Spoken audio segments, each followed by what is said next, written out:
Want to send money instantly using Zelle through your Bank of America app? Well, let's set it up. First, open the Bank of America mobile banking app. If you haven't installed it yet, download it from the App Store or Google Play Store. Or sign in with your online banking username and password. If you don't have an online account, you'll need to create one. Once logged in, tap on transfers at the bottom of the screen. Select send money with Zelle. If you're enrolling for the first time, you'll be prompted to accept the Zelle transfer service addendum, review and accept the terms.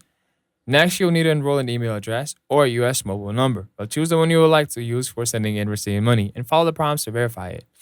After verification, link your eligible Bank of America checkings or savings account with Zelle. Once everything is set up, you're ready to send and receive money instantly with Zelle.